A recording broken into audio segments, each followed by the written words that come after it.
എടോ, ജീവിച്ചിരിക്കുന്ന സമയത്ത് ഭാര്യക്കും മക്കൾക്കും വേണ്ടിയിട്ട് നല്ല രീതിയിൽ കാര്യങ്ങളൊക്കെ ചെയ്യണം. എന്നാലേ മരിച്ചു കഴിഞ്ഞാൽ അവരെ നമ്മളെ ഓർക്കൂ. എങ്ങനെ ഓർക്കാനാ? ജീവിച്ചിരിക്കുന്ന സമയത്ത് ഇവൻ എന്തെങ്കിലും മനസ്സാമാൻ അവർക്ക് കൊടുത്തിട്ടുണ്ടാ? പറ്റിപ്പോയി. എനക്കിവിടെ മതിയായി. എനിക്കും നിങ്ങളുടെ കൂടെ വരണമെന്ന് ഭയങ്കര ആഗ്രഹമുണ്ട്. എടാ, നമുക്കിതിലൊന്നും ചെയ്യാൻ കഴിയില്ലെന്ന് നിനക്കറിഞ്ഞൂടെ? എന്തായാലും നമുക്കെല്ലാവരും കൂടി രാവിലെ ഇവൻ്റെ വീട്ടിലേക്കൊന്ന് പോയി നോക്കാം.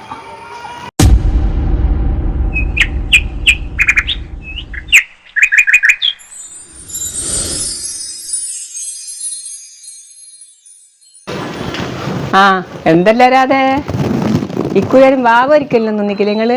ഇല്ല കമലേർത്തി. അതെന്താടോ, എനിക്ക് ഒരുത്തനെ കൊണ്ടെങ്കിലും ബെരിയിടിപ്പിച്ചൂടെ? അതെന്താ കമലേർത്തി, നിങ്ങൾക്ക് കാര്യങ്ങളൊക്കെ അറിഞ്ഞൂടെ? മൂപ്പര് മരിച്ചതിന് ശേഷമല്ലേ ഞാനും